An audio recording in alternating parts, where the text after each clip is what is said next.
ആ ഏകാധിപതിയെ ബൈബിൾ വിളിക്കുന്ന പേരാണ് എതിർ ക്രിസ്തു. കരമാർഗം, കടൽ മാർഗം, ആകാശമാർഗം ലോകത്തിൻ്റെ എല്ലായിടത്തേക്കും ഇത് കൊണ്ടെത്തിക്കാൻ പറ്റുന്ന ജിയോഗ്രഫിക്കൽ ലൊക്കേഷനാണ് ഇറാഖ്. എൻ്റെയും നിങ്ങളുടെയും കൺമുമ്പിൽ ഇറാഖ് പട്ടണത്തിൽ സംഭവിക്കാൻ പോകുന്ന മാറ്റം എന്തെന്ന് ഞാൻ പറഞ്ഞുകൊണ്ട് ആ വിശാലമായ വിഷയം പാതി വഴി നിർത്തി നേരെ നമ്മുടെ വിഷയം ലഘൂകരിച്ചേക്കാം.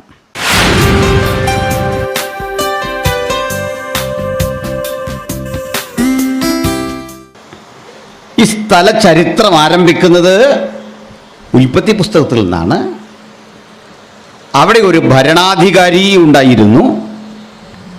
അയാളാണ് ആദ്യമായി മനുഷ്യരാശിയെ ബഹുദൈവാരാധനയിലേക്കും തെറ്റായ ആത്മീകതയിലേക്കും കൊണ്ടുപോയതെന്നും ആ നാട്ടിൽ നിന്നാണ് എല്ലാത്തരം തിന്മകളും പിറവി കൊണ്ടതെന്നും ആ നാടും നഗരവും ദൈവമക്കളെ ധാരാളമായി കൊന്നൊടുക്കിയെന്നും ആ സ്ഥലം ദൈവത്തിൻ്റെ പ്രവാചകന്മാരുടെ ശാപത്തിന് വിധേയമായെന്നും ആ സ്ഥലത്ത് നിന്ന് ദൈവപുരുഷനായ അബ്രഹാം ഇറങ്ങിപ്പുറപ്പെട്ട് യെറുസലേമിലെത്തി എന്നും പറഞ്ഞു. അത്രയും മനസ്സിലായോ? അബ്രഹാം എത്തപ്പെട്ടു, ദൈവാലയം രൂപപ്പെട്ടു. സോളമൻ്റെ കാലത്ത് ദൈവാലയം രൂപപ്പെട്ടു, പ്രമാണങ്ങൾ സുശക്തമായി.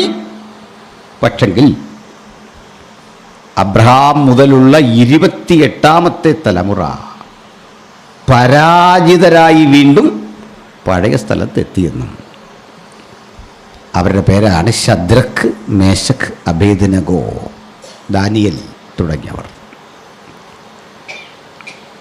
അവരുടെ ഊർജ്ജസ്വലതയും ബുദ്ധിശക്തിയും ബാബിലോൺ എന്ന രാജ്യത്തിന് വേണ്ടി ഉപയോഗിക്കാൻ പാകത്തിന് രാജാവ് സജ്ജീകരിച്ച എല്ലാ തന്ത്രങ്ങളെയും അവരതിജീവിച്ചെന്നും പ്രവാചകന്മാരുടെ പ്രവചനത്തിൻ്റെ ബലമായി ആ നാട് തന്നെ തകർന്നെന്നും ഇന്ന് ലോകരാഷ്ട്രീയത്തിൻ്റെ ഭൂപടത്തിൽ അതില്ല എന്നും പറഞ്ഞു.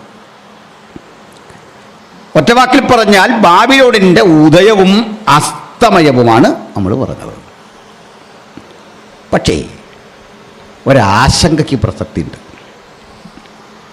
വെളിപ്പാട് പുസ്തകത്തിൽ നിന്നൊരു വാക്യം നമ്മൾ വായിച്ചു. പിന്നെ ശക്തനായൊരു ദൂതൻ തിരികല്ലോളം വലുതായ ഒരു കല്ലെടുത്ത് സമുദ്രത്തിൽ എറിഞ്ഞിട്ട് പറഞ്ഞു, ഇങ്ങനെ ഹേമത്തോടെ ബാബിലോണിനെ എറിഞ്ഞു കളയും, ഇനി അതിനെ കാണില്ല.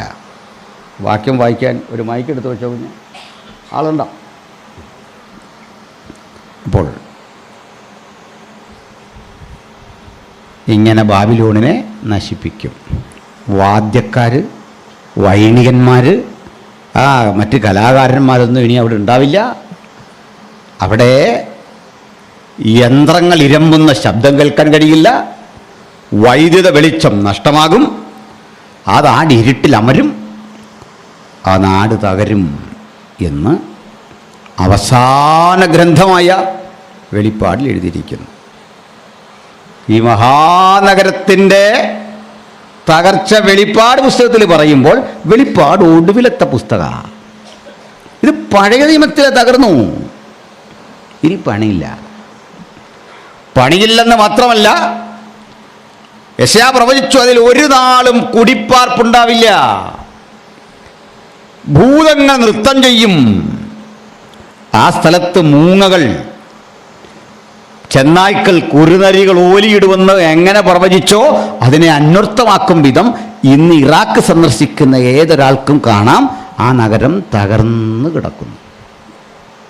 ക്രിസ്തുവിന് 600 കൊല്ലം മുമ്പ് അത് തകർന്നു. അങ്ങനെയെങ്കിൽ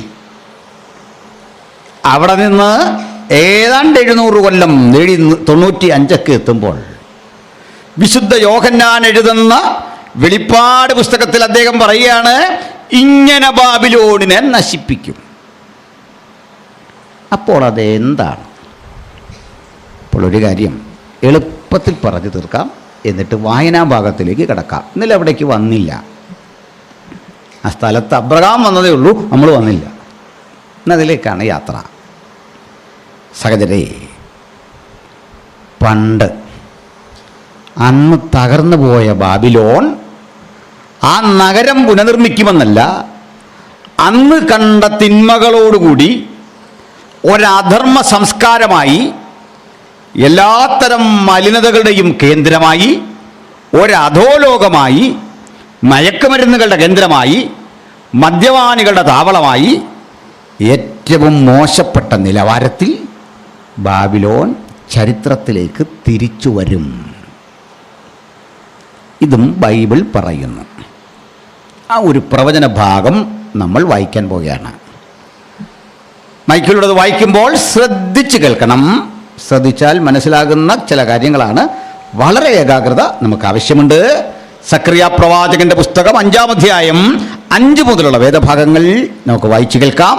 സക്കറിയ 5:5.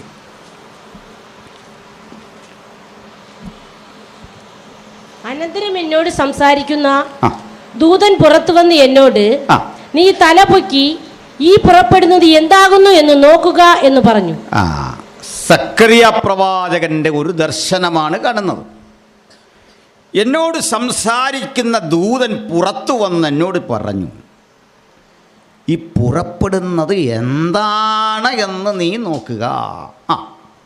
അത് എന്തെന്ന് ഞാൻ ചോദിച്ചതിന്, പുറപ്പെടുന്നതായൊരു ഏഫ എന്ന് അവൻ പറഞ്ഞു. അപ്പോൾ കാഴ്ചയിൽ പ്രവാചകൻ കണ്ടത് ഒരു ഏഫ. ഏഫ എന്ന് പറഞ്ഞാൽ എന്താ? ഏഫ എന്ന് പറഞ്ഞാൽ കണ്ടോ, 78ാമത് കൺവെൻഷനാ. ഏഫ എന്ന് പറഞ്ഞാൽ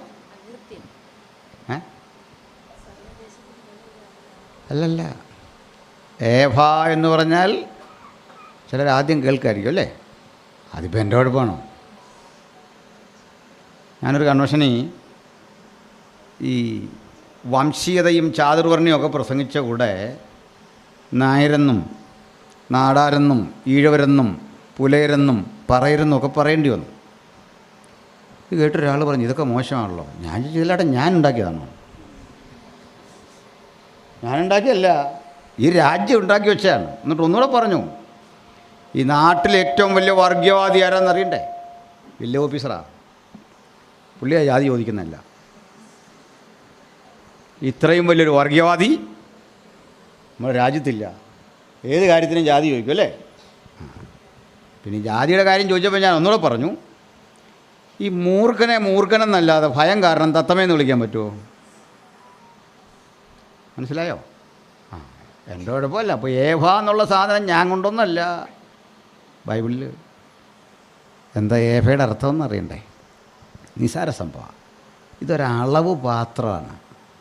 അളവ് പാത്രം.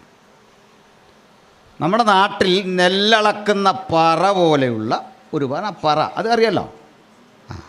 പണ്ട് മലയാളം 1-ാം ക്ലാസ്സിലൊക്കെ പഠിച്ചിട്ടുണ്ട്. പാഠം 1 ഇല്ലേ? പഠിച്ചിട്ടില്ലേ? ചിലതൊക്കെ അത്രയും പ്രായമായില്ലെന്ന് കാണിക്കാൻ പഠിച്ചിട്ടില്ലെന്ന്. കൊച്ചു പിള്ളേരാന്നുള്ള നിലയല്ലേ അല്ലേ? സമ്മതിച്ചു. ഇപ്പോൾ ജനിച്ച ശിശുക്കളാണ് ഇവിടെ ഇരിക്കുന്ന ഭൂരിപക്ഷം പേര് അല്ലേ? പറ, 2 കൊളുത്തും ഒക്കെ ഉള്ള വൃത്താകൃതിയിലെ ഒരു പാത്രം, നെല്ലളക്കുന്ന പാത്രം. അത് മനസ്സിലാകാത്തവർക്ക് വേണ്ടി ഞാൻ പരിഭാഷയൊന്നും മാറ്റുക. കൊച്ചു പിള്ളേർക്ക് ഈ പറയുന്ന ഞാൻ പിടിയിട്ടില്ല, ഏഫയെന്ന് പറയില്ല. അതുകൊണ്ട് നിങ്ങൾക്ക് വേണ്ടി ഞാൻ മാറ്റിയിടുന്നു. ഒരു ബിരിയാണി ചെമ്പ് ദർശനത്തിൽ കണ്ടു. ഈ കൺവെൻഷൻ വരെ അത് ബിരിയാണി ചെമ്പെന്ന് പറയൂ, അത് കഴിഞ്ഞാൽ മാറ്റും, ഏഫയാക്കും. ഒക്കെ മനസ്സിലാവാനാ. ഒരു ബിരിയാണി ചെമ്പ് പോലെ ചെറിയൊരു അണ്ടാവ്, ചെറിയൊരു പാത്രം. ബാക്കി വായിച്ചു. അതു സർവ്വദേശത്തിലുമുള്ള അവരുടെ അകൃത്യമെന്നും അവൻ പറഞ്ഞു. അത് സർവ്വദേശത്തിലുമുള്ളവരുടെ അകൃത്യം, പാപം, അളന്നെടുക്കാവുന്ന വിധത്തിൽ പാപം നിറച്ചു വച്ചിരിക്കുന്നൊരു പാത്രം. പിന്നെ ഞാൻ വട്ടത്തിലുള്ളൊരു ഈയപ്പലക പൊങ്ങിപ്പോകുന്നതും അവിടെ ഏഫായുടെ നടുവിൽ ഒരു സ്ത്രീ ഇരിക്കുന്നതും കണ്ടു. പിന്നെ കണ്ട കാഴ്ച ഈ ബിരിയാണി ചെമ്പിൻ്റെ അടപ്പാണ്. ഒരു ഈയപ്പലക കൊണ്ടൊരടപ്പ്.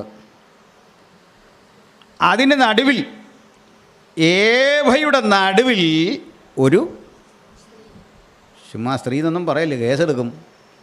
നമുക്ക് ഇച്ചിരി മര്യാദയ്ക്ക് പറയാം. അതും പരിഭാഷ മാറ്റുന്നു. ഏഭയുടെ നടുവിൽ ഒരാൻറ്റി ഇരിക്കുന്നു.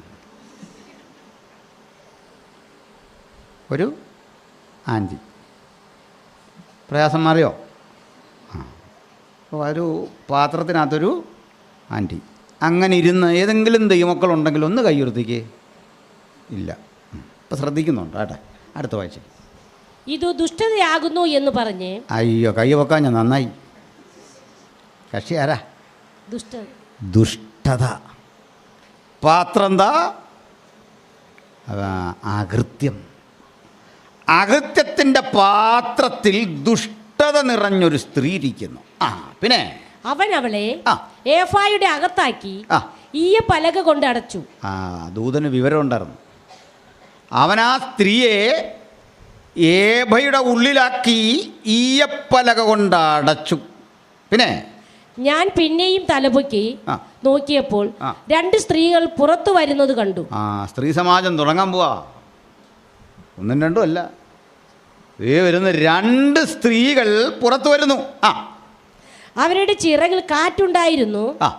അവർക്ക് പെരിഞ്ഞാറയുടെ ചിറക് പോലെ ചിറകുണ്ടായിരുന്നു. ചിറകുള്ള 2 സ്ത്രീകൾ. ആ ചിറകിൽ കാറ്റുണ്ടായിരുന്നു. പെരിഞ്ഞാറ എന്ന പക്ഷിയെപ്പോലെ ചിറകുള്ള 2 സ്ത്രീകൾ. അവയുടെ ചിറകിൽ കാറ്റുണ്ടായിരുന്നു. അവർ ഭൂമിക്കും ആകാശത്തിനും മധ്യേ ഏഫായെ പൊക്കിക്കൊണ്ടുപോയി. 2 സ്ത്രീകൾ കൂടി ഒരു സഹോദരിയെ പാത്രത്തിൽ അടച്ച് അങ്ങോട്ട് പറന്നു പോയെന്ന്. എന്തൊരു ദർശനം ഇതൊക്കെ! നമ്മളുമല്ലോ കണ്ടെങ്കിൽ എന്തെല്ലാം പ്രശ്നങ്ങളായിപ്പോയെന്നെ അല്ലേ? ഇല്ലാത്ത വിഷയമായിപ്പോയെന്നെ. ദൈവാസനായ സക്കറിയ കണ്ട ദർശനമാണ്. അദ്ദേഹം ഇങ്ങനൊരു ദർശനം കണ്ടു. ഒരു സ്ത്രീയെ പാത്രത്തിലടച്ച് 2 സ്ത്രീകൾ പറന്നു പോകും. പിന്നെ എന്നോട് സംസാരിക്കുന്ന ദൂതനോട് ഒന്നും സക്കറിയാവിന് മനസ്സിലായില്ല. അദ്ദേഹം തൊട്ടരികിൽ നിൽക്കുന്ന ആ മാലാഖയോട് ചോദിച്ചു, ദൂതനോട് ചോദിച്ചു.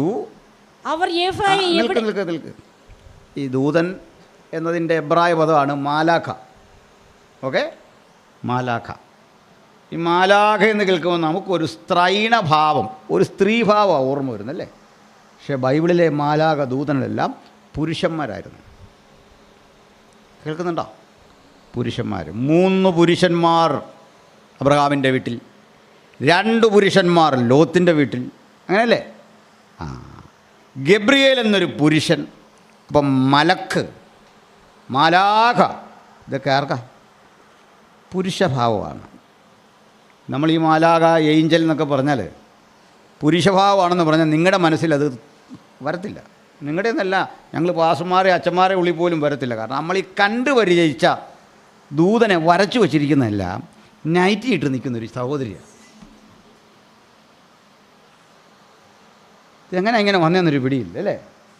ഒരു നൈറ്റി ഇട്ട് ഒരു കൊച്ചു പെണ്ണ്, 10-16 വയസ്സുള്ളൊരു കൊച്ച് ഇങ്ങനെ നിൽക്കുന്നു.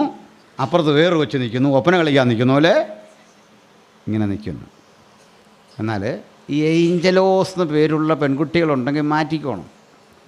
ആമ്പിളർക്കിടാന്ന പേരാണ്. കാരണം OS ending always masculine gender in Greek.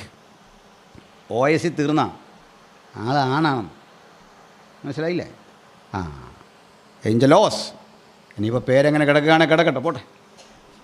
അപ്പോഴേ 2 സ്ത്രീകൾ കൂടി ഒരു സ്ത്രീയെ പാത്രത്തിനകത്താക്കി അടച്ചുകൊണ്ട് പറക്കുന്ന കാഴ്ച കണ്ട് സക്കറിയ അമ്പരന്നു. അർത്ഥമറിയാതെ മാലാഖയോട്, ദൂതനോട് ചോദിച്ചു, ഏഭയെ അവർ എവിടേക്ക് കൊണ്ടുപോകുന്നു? മറുപടി, അതിന് അവൻ ശീനാർ ദേശത്ത്. എവിടെ? ശീനാർ ദേശത്ത്. ഇന്നലെ മുതൽ ഞാനിതാ പറഞ്ഞേ. എവിടെ കൊണ്ടുപോണ്? ശിനാർ എന്ന് പറഞ്ഞാൽ ബാബിലോൺ, മെസപ്പൊട്ടേമിയ. മനസ്സിലായോ? അവിടെ കൊണ്ടുപോകാന്ന്. എന്തിനാ? ശീനാർ ദേശത്ത് അവർ അവൾക്ക് ഒരു വീട് പണിയുവാൻ പോകുന്നു. അകൃത്യത്തിനൊരു വീട്, പാപത്തിനൊരു വീട്, ദുഷ്ടതയ്ക്കൊരു വീട് ഇത് നിർമ്മിക്കാൻ വേണ്ടി പോകുന്നു. അപ്പോൾ ഒരു കൊമേഴ്സ്യൽ ഏഭ, ഒരു വ്യാപാര സംബന്ധിയായ പാത്രം, ഒരു വ്യാപാര ഏഭ ആ സ്ഥലത്ത് കൊണ്ടുവച്ച് ലോകത്തെ മുഴുവൻ വ്യാപാരത്തിൽ കേന്ദ്രീകരിക്കുന്ന ഒരു സംവിധാനത്തിന് മിഡിൽ ഈസ്റ്റ് കേന്ദ്രീകരിച്ച് ഒരു പുത്തൻ പ്രവണത രൂപപ്പെട്ടു വരുന്നു. ഹല്ലേലൂയ. പറയാം. ഞാൻ പറഞ്ഞ പഴയ പ്രസംഗങ്ങൾ യൂട്യൂബിൽ കിടപ്പുണ്ട്. ഒരു 10-15 കൊല്ലം മുമ്പ് ആകണം, അത്രയായി, ഒരു യോഗത്തിൽ ഞാൻ സംസാരിച്ചു. അന്ന് കേരളത്തിൽ എക്സ്പ്രസ് ഹൈവേ വേണോ വേണ്ടയോ എന്ന ചർച്ച നടക്കുകയാണ്. മാതൃഭൂമി പോലെയുള്ള പത്രങ്ങൾ അതിനെതിരെ വലിയ ക്യാമ്പയിൻ നടത്തുകയാണ്. ഞാൻ പറഞ്ഞു 6 വരി പാതകൾ വരും. എന്തിനാണെന്നറിയണ്ടേ?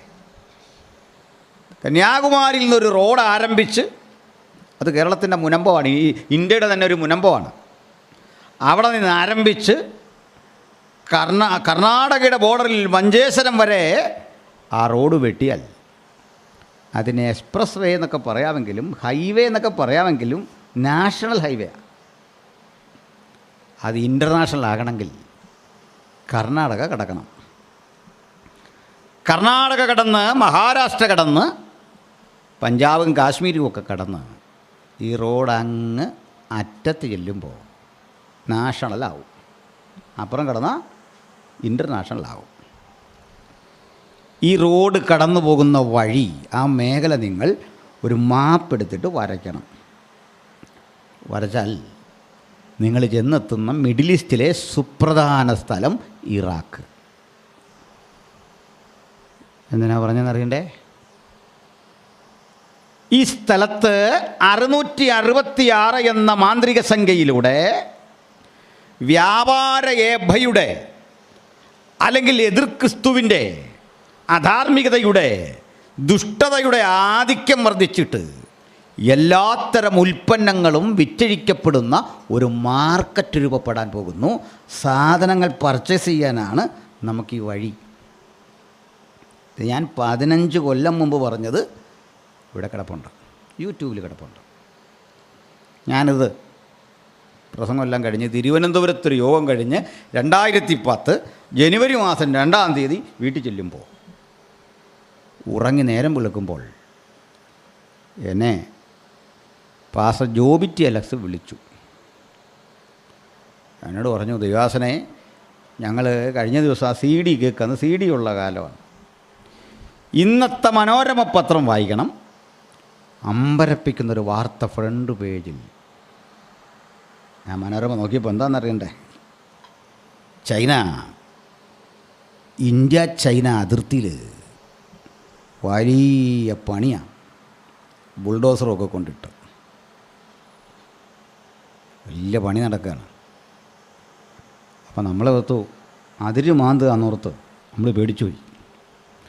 അപ്പം നമ്മൾ പെട്ടെന്ന് ചൈനയെ വിളിച്ചിട്ട് ചോദിച്ചു, എന്താ പരിപാടി? ഇപ്പം ചൈനയുടെ മറുപടി, അതിരുമാന്ത് അല്ല, കരമാർഗം 48 മണിക്കൂർ കൊണ്ട് ഇറാഖിലെത്താൻ ഒരു റോഡ് വെട്ടുക. ഇതിലെ പോകുന്നറിയണ്ടേ? താജിക്കിസ്ഥാൻ, ഉസ്ബെക്കിസ്ഥാൻ, അവിടുന്ന് നേരെ ഗൾഫ് രാജ്യങ്ങളിലേക്ക് നേരെ ഞാൻ കടക്കും. ആ പോകുന്ന പോക്കിലെ ഏറ്റവും പ്രധാനപ്പെട്ട സിറ്റിയുടെ പേരാണ് ഇറാഖ്. തീർന്നില്ല. എൻ്റെയും നിങ്ങളുടെയും കൺമുമ്പിൽ ഇറാഖ് പട്ടണത്തിൽ സംഭവിക്കാൻ പോകുന്ന മാറ്റം എന്തെന്ന് ഞാൻ പറഞ്ഞുകൊണ്ട് ആ വിശാലമായ വിഷയം പാതി വഴി നിർത്തി നേരെ നമ്മുടെ വിഷയം ലഘൂകരിച്ചേക്കാം. എന്തെല്ലാമായിത്തീരും ഇറാഖ്? അവിടെ എന്തെല്ലാം വിറ്റഴിക്കും?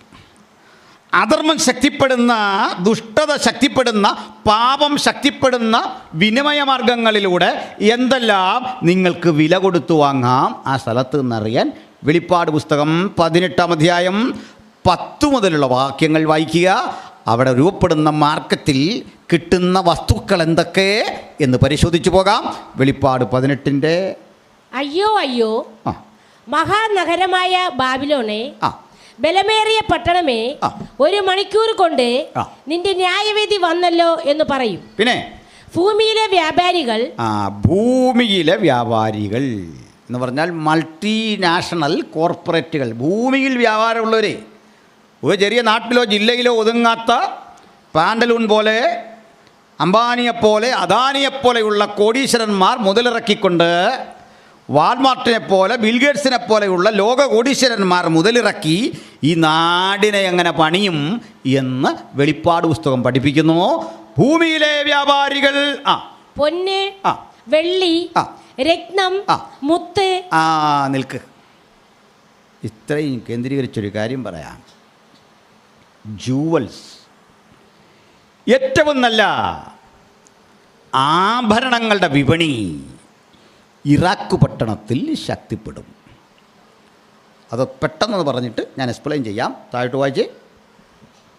രത്നം, മുത്ത്, നേരിയ തുണി. പൊന്ന, വെള്ളി, രത്നം, മുത്ത്, നേരിയ ക്രമത്തിന് വായിക്കണം. പൊന്ന, വെള്ളി, രത്നം, മുത്ത്. ഇനി വായിക്കുമ്പോൾ അതിൻ്റെ ബാക്കി മതി. പിന്നെ ആ പഴയ കയറി അങ്ങോട്ട് പിന്നെ വായിക്കല്ലേ, കുഴപ്പമാവും. വീട്ടിലെ വിഷയം പോലും ഇതാ, നമ്മുടെ എല്ലാം വീട്ടിൽ വരുന്ന വിഷയം അല്ലേ. ഈ ചോദിക്കാത്തെല്ലാം കൂടെ പറയും അല്ലേ. പോട്ടെ. അതുകൊണ്ട് ആരാ ഇവിടെ നന്ദി പറഞ്ഞപ്പോൾ പറഞ്ഞു, എൻ്റെ ഭാര്യ ഒന്നും മിണ്ടാതിരിക്കുകയാണ്, മിണ്ടാതിരിക്കുന്ന ഒരാളാണ്. ഞാനത് ഓർത്ത്, ദൈവമേ അവളെക്കുറിച്ച് തന്നെയാണോ ഈ പറയുന്നത് ഇങ്ങനെ. അപ്പോൾ അതുകൊണ്ട് നമുക്ക് അധികം പ്രശ്നം ഉണ്ടാക്കല്. ആ കൃത്യാവശ്യമുള്ള സാധനം മാത്രം പറയണം അല്ലേ. എക്സാമിനൊരു നിയമമുണ്ട്, don't do more than required അല്ലേ. അത്ര അവിടെ നിൽക്കണം. നെഗറ്റീവ് മാർക്ക് വരും, അവരല്ലേ, ശ്രദ്ധിച്ചു. ഭൂമിയിലെ രാജാക്കന്മാർ, ഭൂമിയിലെ വ്യാപാരികൾ, പൊന്ന, വെള്ളി, രത്നം, മുത്ത്, ഏറ്റവും നല്ല ജൂവൽസ് അവിടെ കിട്ടും. വില കുറവ്, മാറ്റ് കൂടുതൽ, ഗ്യാരണ്ടി കൂടുതൽ, വാറണ്ടി കൂടുതൽ, ഒന്നാം നിര ഉൽപ്പന്നങ്ങൾ അവിടെ കിട്ടുമ്പോൾ ഭൂമിയിലെ ഇതര വ്യാപാരശാലകൾ പൂട്ടിക്കിട്ടും. മനസ്സിലായോ? ഞാൻ വിവരിക്കുമ്പം അത് പറയാം. അപ്പം നിങ്ങൾക്കൊരു ചോദ്യം, ഇറാഖിൽ സ്വർണ്ണക്കട വരുമ്പോൾ ഇവിടുത്തെ കട എങ്ങനെ പൂട്ടുമെന്നല്ലേ. പൂട്ടിച്ചിട്ടേ ഞാനിവിടുന്ന് പോവുള്ളൂ. ബാക്കി വായിച്ചേ. ധൂമ്രവസ്ത്രം, നേരിയ തുണി, ധൂമ്രവസ്ത്രം, പട്ട്, കടും ചുവപ്പ്. നിർത്ത്. ഏറ്റവും മൂല്യവത്തായ ടെക്സ്റ്റൈൽസുകൾ ഇറാഖ് പട്ടണത്തിൽ തുറക്കും. അടുത്ത വായിച്ചു. ചന്ദനതരങ്ങൾ, ആനക്കൊമ്പ് കൊണ്ടുള്ള സകലവിധ സമാനങ്ങൾ, വിലയേറിയ മരവും പിച്ചളവും ഇരുമ്പും മർമ്മരക്കല്ലും കൊണ്ടുള്ള ഓരോ സാമാനം. കേൾക്കണം. ലവംഗം. അങ്ങോട്ട് കയറിപ്പോകരുത്. അവളോടെ വന്നു. ചന്ദനത്തരങ്ങൾ, മർമ്മരക്കല്ല, ഇരുമ്പ് കൊണ്ടുള്ള ഉൽപ്പന്നങ്ങൾ, ഇവയെല്ലാം ചേർത്തൊരു പേര് പറയാം.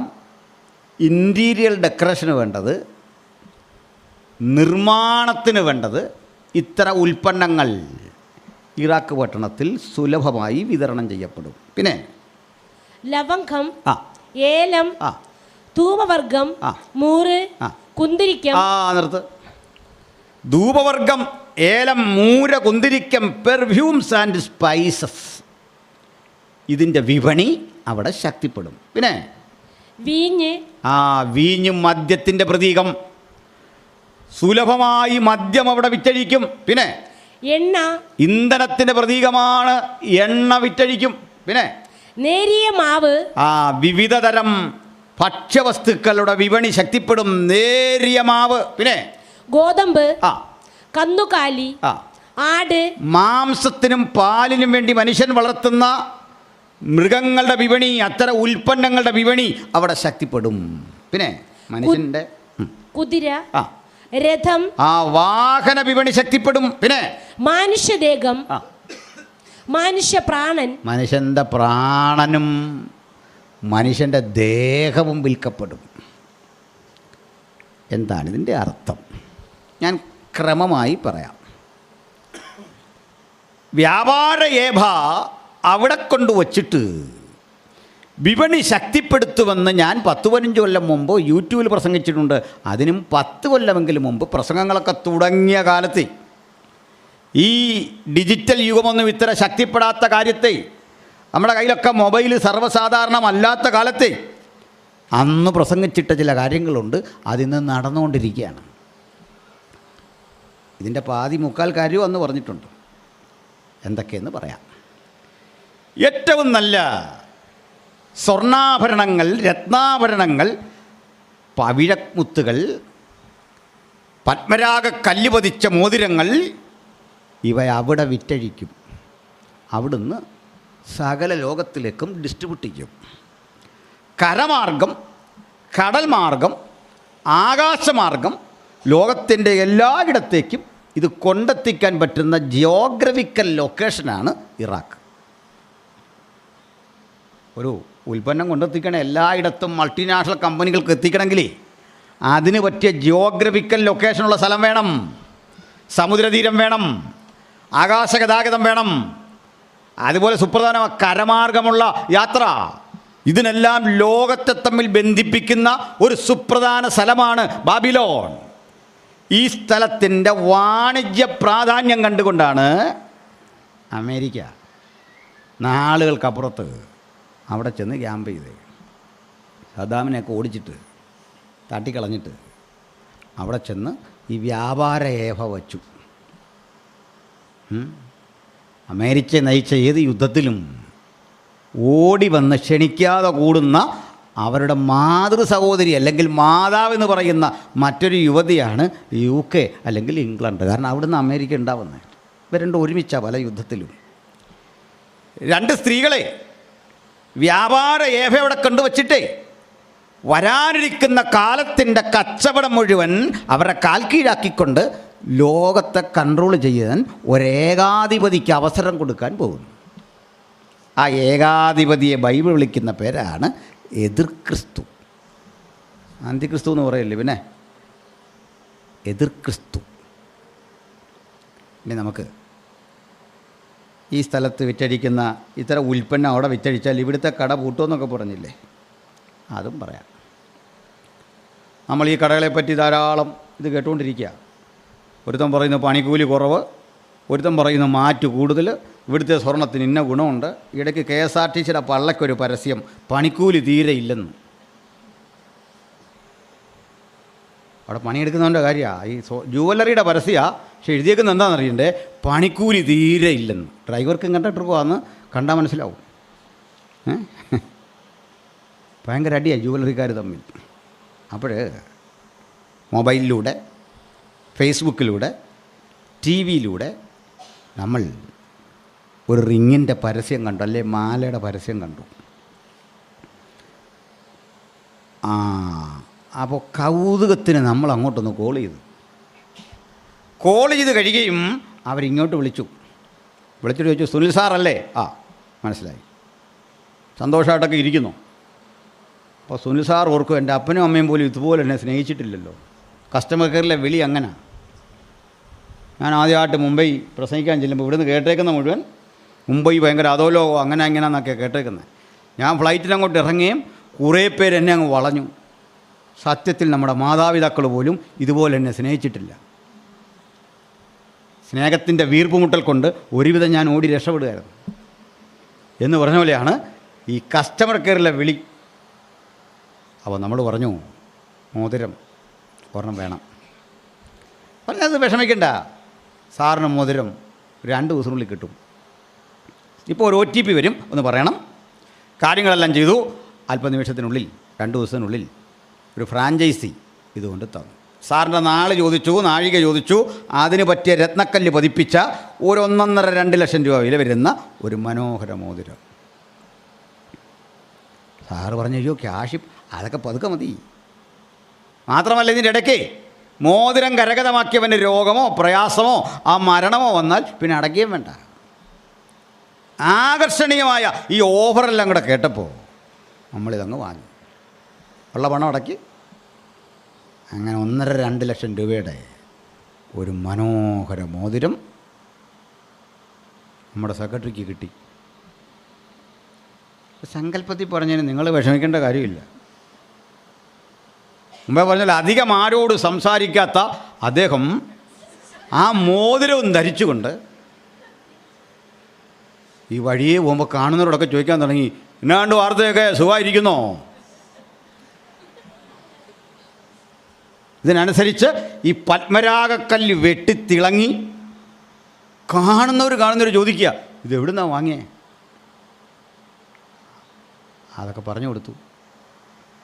പക്ഷെ ആശാൻ ഇത് വന്ന് വൈകിട്ട് കിടക്കാൻ നേരം ഊരി വെച്ചിട്ട് ഉറങ്ങി. ആരോ അടിച്ചു മാറ്റി. വിഷമം തോന്നല്ലോ. ആകെപ്പാടെ വിഷമിച്ചു. നേരം വെളുത്ത് പണം പോലും അടച്ചു തീർന്നല്ല. ദുഃഖിതനായിട്ടിരിക്കുമ്പോൾ ആ കസ്റ്റമർ കെയറിന്നൊരു കോള്, സാർ എന്തുകൊണ്ട് സന്തോഷമായിരിക്കുന്നോ? മോതിരം ഇട്ടിട്ടൊക്കെ എങ്ങനെയുണ്ട്? അപ്പോൾ പറഞ്ഞു, ഒന്നും പറയണ്ട, അത് കാണാൻ പോയി. അത് സാറ് വിഷമിക്കൊന്നും വേണ്ട, സാറിൻ്റെ മോതിരം ഇൻഷുവേർഡാണ്, എവിടെ പോയാലും ഉത്തരവാദിത്വം ഞങ്ങൾക്കാണ്. ഒരു ഡിപ്രിസിയേഷൻ പോലൊരു ചാർജ് അടയ്ക്കണം, ഒരു 12,000 രൂപ. ഞങ്ങളൊന്ന് നോക്കട്ടെ, കണ്ടുപിടിച്ചില്ലെങ്കിൽ സാറിന് പുതിയൊരെണ്ണം തരും, ഒന്നും പേടിക്കണ്ട. സമ്മതിച്ചു. 2,000 രൂപ അങ്ങോട്ട് അയച്ചു. ഈ മോതിരം അടിച്ചു മാറ്റിയവൻ ഇവിടെ വെച്ചൊന്നും അത് ഇട്ടില്ല. ഇവിടുന്ന് നേരെ യാത്ര ചെയ്ത് അങ്ങ് തിരുവനന്തപുരം തമ്പാനൂർ ചെന്ന് അവനത് കയ്യിലെടുത്തിട്ടു. കയ്യിലിട്ടു. ട്രെയിന് കയറി സ്ഥലം വിടാൻ തുടങ്ങുക. ഒരു 10 മിനിറ്റ് അങ്ങോട്ട് കഴിഞ്ഞപ്പോൾ ഈ മനുഷ്യൻ്റെ ശരീരം വിറയ്ക്കാൻ തുടങ്ങി. വിറച്ച് വിറച്ച് വിറച്ച് വിറച്ച് നിൽക്കക്കള്ളിയില്ലാത്തൊരവസ്ഥയിലേക്ക് എത്തിയപ്പോൾ ഷുഗർ താന്നാണോ പ്രഷർ കൂടിയാണോ ഒരു പിടിയില്ല. ആളുകൾ അവനെ പിടിച്ച് ഹോസ്പിറ്റലിൽ കൊണ്ടുവന്നു. ഹോസ്പിറ്റലിൽ ചെന്നപ്പോൾ ഡോക്ടർ ഇവനെ ആകപ്പാടെ നോക്കിയിട്ട് ആ സ്റ്റെതസ്കോപ്പ് എടുത്ത് അവൻ്റെ നെഞ്ചിലേക്ക് വെച്ചപ്പോൾ ഇതാ ഡോക്ടറും വിറയ്ക്കാൻ തുടങ്ങും. എടുത്തു, കുഴപ്പമില്ല, അങ്ങോട്ട് ടച്ച് ചെയ്യും, പിന്നെ വിറയ്ക്കും. ഇത്തരം ഒരു രോഗം ഡോക്ടർ ജീവിതത്തിൽ കണ്ടിട്ടില്ല. എന്നോട് പറഞ്ഞു, പോയി ഒന്ന് സ്കാൻ ചെയ്താട്ടെ, അറിയണമല്ലോ എന്താന്ന്. സ്കാൻ ചെയ്യാൻ അങ്ങോട്ട് കയറ്റി. അതിൻ്റെ ഭാഗമായിട്ട് നമ്മൾ ഈ വാച്ചുമൊക്കെ അഴിക്കണമല്ലോ, മോതിരമൊക്കെ അങ്ങോട്ട് അഴിച്ചു. ഒരു ചെറിയൊരാശ്വാസം. എന്നാലും ആ വിറയിൽ അങ്ങോട്ട് പോകുന്നില്ല, അത്ര പ്രയാസമാണ്. ഇയാളെ അകത്തോട്ട് കയറ്റി. SHO പെട്ടെന്ന് അവിടെ വന്നു, 2 പോലീസുമായിട്ട് സർക്കിള്. അതൊക്കെ ഈ മൊബൈൽ ഇങ്ങനെ കാണിച്ചിട്ട് സെക്യൂരിറ്റിയോട് പറഞ്ഞു, മാറിക്കേ, ഈ മൊബൈലിൽ കണ്ടവൻ ഈ വഴി വല്ലതും വന്നോ എന്ന് ചോദിച്ചു. അയ്യോ വയ്യല്ലോ, പുള്ളി അങ്ങോട്ട് കൊണ്ടുപോയെന്ന് പറഞ്ഞു. അപ്പോൾ ഡോക്ടറെ മുറിലേക്ക് SHO കയറി വന്നു. സർക്കിൾ അങ്ങോട്ട് കയറി ചെന്നു. ഡോക്ടർ അവിടെ ഇരിക്കുന്നു. ഒന്ന് സല്യൂട്ട് അടിച്ചു. ഇരിക്കും സാറേ. ഇരിക്കാൻ നേരമില്ല. ഇവൻ ഈ വഴി വന്നോ എന്ന് ചോദിച്ചു. ഇങ്ങനെ ചരണ്ടി കാണിച്ചു. വന്നല്ലോ, അകത്തോട്ട് കയറി. SHO പറഞ്ഞു, അത് നിങ്ങൾ ചികിത്സിച്ചാൽ ഈ രോഗം മാറത്തില്ല. ഞാനിടത്തോട് യൂത്ത് ക്യാമ്പിന് ക്ലാസ് എടുക്കാൻ പോയപ്പോൾ അവിടെ കൗൺസിലിംഗ് വിദഗ്ധനുണ്ടായിരുന്നു. എനിക്ക് വചനം പറയുന്ന സമയം കേട്ടോ. കൗൺസിലിംഗ് വിദഗ്ധൻ വന്ന് ഈ കാര്യങ്ങളെല്ലാം പറഞ്ഞിട്ട് പറഞ്ഞു, ചിലതരം കാര്യങ്ങൾ ഇങ്ങനെ കൗൺസിലിംഗ് ഒന്നും നടത്തിയാൽ പോവുകയില്ലെന്ന് പറഞ്ഞു. പിള്ളേർ ചിലതരം മയക്കുമരുന്ന് ഉപയോഗം ഇതൊന്നും മാറുകയില്ലെന്ന് പറഞ്ഞു. ചിലതരം കാര്യങ്ങൾ വിട്ടുപോകാൻ പാടാണെന്ന് പറഞ്ഞു. ഞാൻ എനിക്ക് അവസരം കിട്ടിയപ്പോൾ ഇതെല്ലാം മാറും, അതിൻ്റെ ചികിത്സയുണ്ട്. വൈദ്യശാസ്ത്രത്തിലോ സൈക്കോളജിയിലോ ഒന്നും പറയാത്ത ചെറിയ ചികിത്സ, ചിലതരം രോഗങ്ങൾ കൊണ്ട് അത് മാറ്റാൻ ഉള്ള ചികിത്സയുടെ പേര് അഡിയോതെറാപ്പി എന്ന് പറയും. എങ്ങനെ പറയുന്നത്? അഡിയോതെറാപ്പി. ഒരു ഫീസും വേണ്ട, ഇനി വലിയ കൺസൾട്ടേഷനും വേണ്ട. രോഗം ഉണ്ടെന്ന് ബോധ്യപ്പെട്ടാൽ മതി. മനസ്സിലായോ ആൾക്കാർക്ക്? സർക്കിൾ അങ്ങോട്ട് കയറുമ്പോൾ ഇവനെ പിടിച്ചു പോക്കി. ഇവനിതെങ്ങനെയും കളഞ്ഞേച്ച് പോയാൽ മതി. എന്താണെന്നറിയണ്ടേ?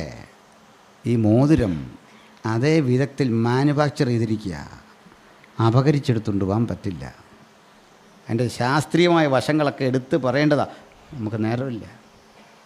ഞാൻ പറയട്ടെ, ഇത്തരം ഉൽപ്പന്നം വന്നാൽ നമ്മൾ ഇവന് ഇവിടെ കിടന്ന് മേടിക്കുമോ?